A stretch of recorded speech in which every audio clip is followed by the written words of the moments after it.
Hello, good morning. Thank you so much for joining me in my personal devotion. Okay, so this morning I'm once again talking about a very familiar topic to us because recently I saw again another road rage incident, this time right here in Cebu. A few days ago, or I'm sure if many of you have also seen it, but there was another road rage incident in Tabok, Mandaue, where a couple of guys in a truck tried to pick a fight and tried to beat up a taxi driver. So there it is again. It was just a few months ago where we were greeted with that guy who probably was in the newspaper or in the news 3 times because he figured in road rage incidents. This morning, let's talk about road rage and violent kind of anger.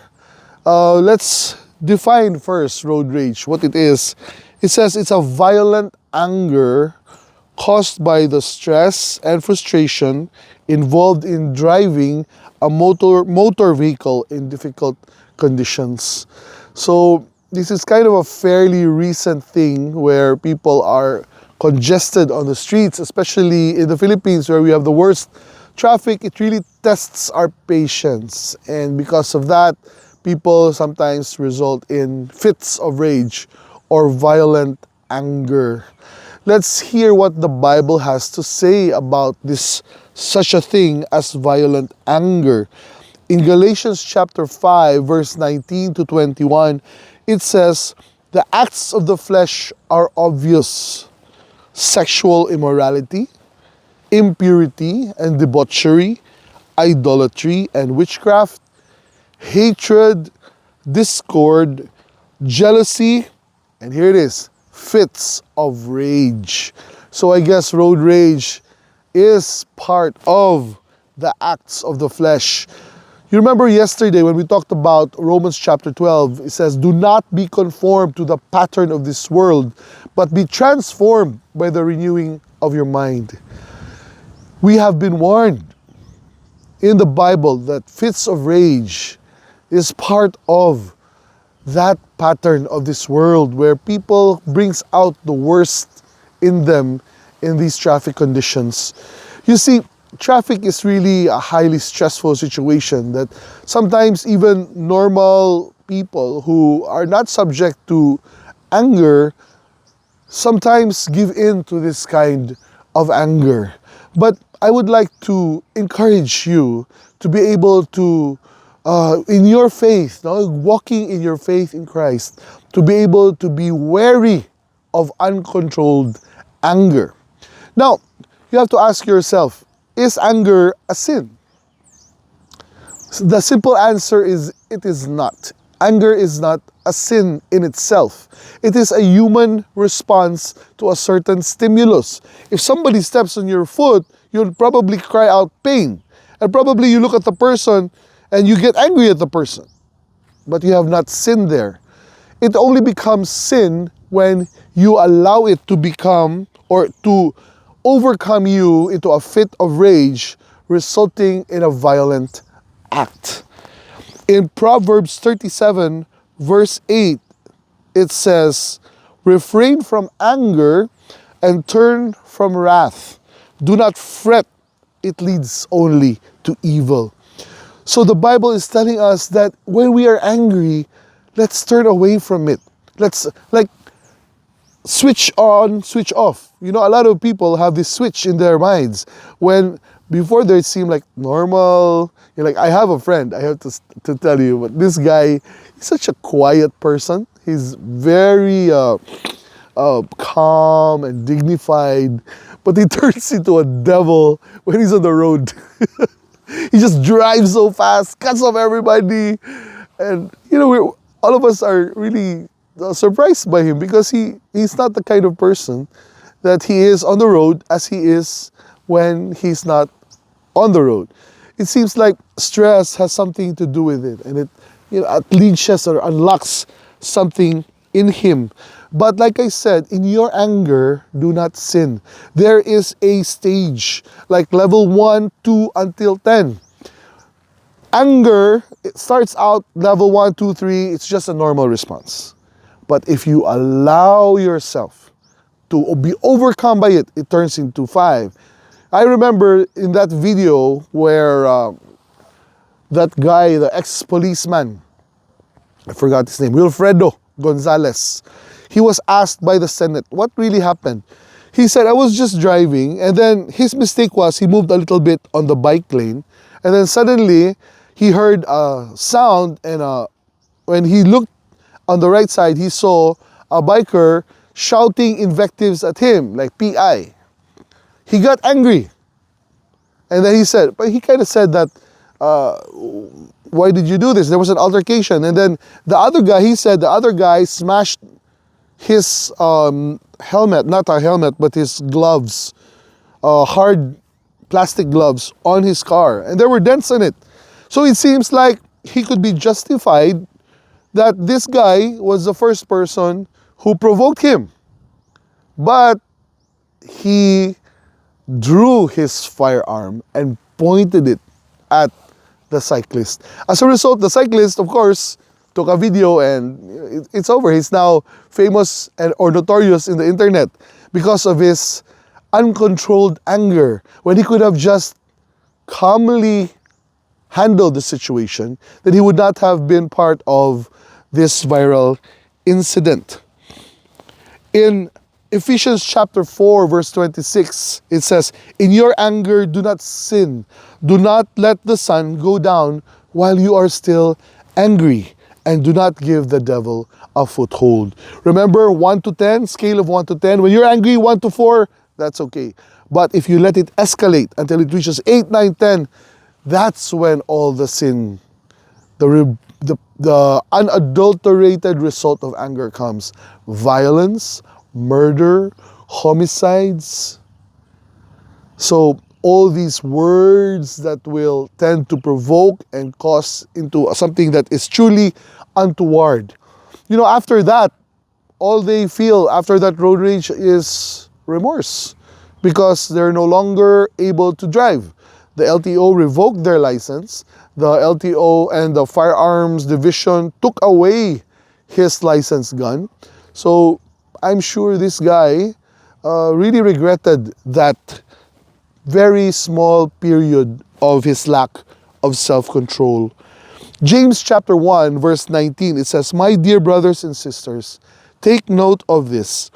Everyone should be quick to listen, slow to speak, and slow to become angry.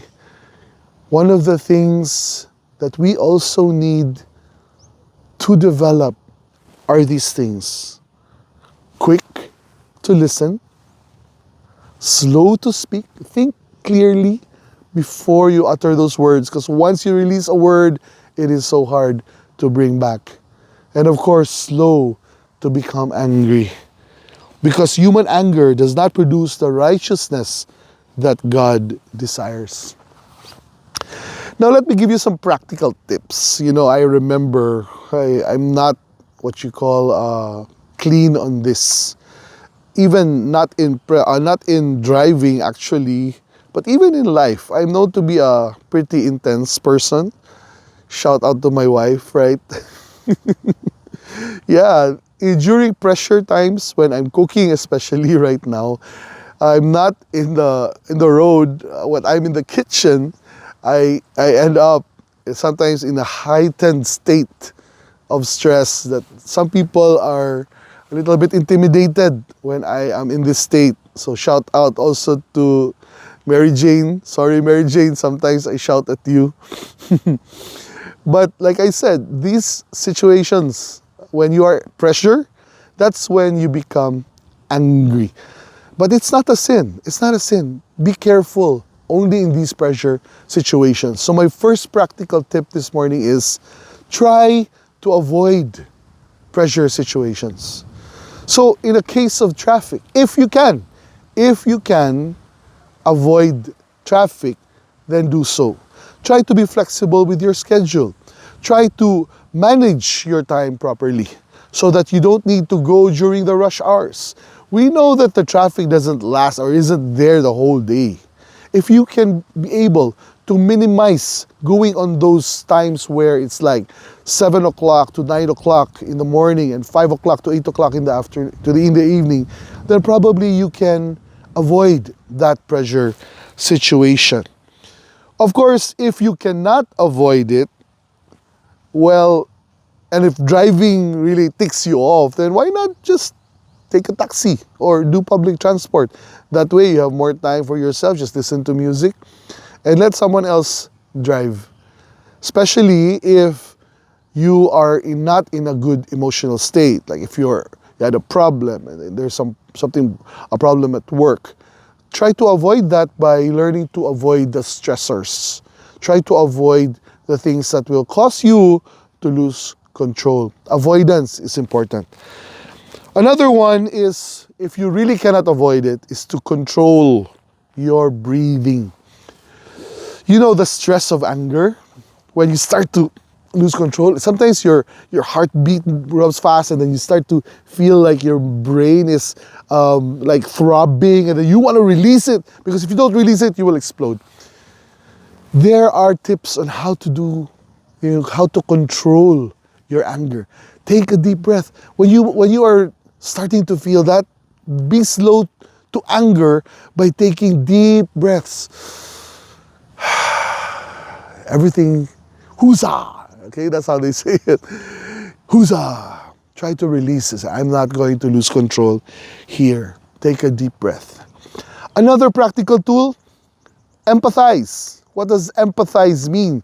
Try to picture yourself what the other person is thinking.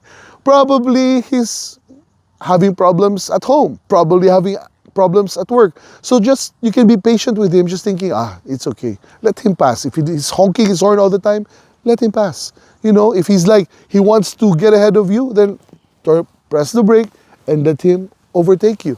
It doesn't make you less of a man or less of a driver if a person overtakes you. It's okay. Also remember, you know how I do it sometimes?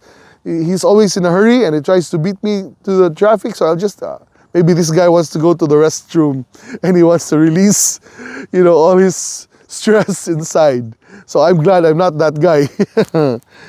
Another thing is, try to imagine, if you don't see the driver yet, don't get out of your car, but imagine that could be your friend.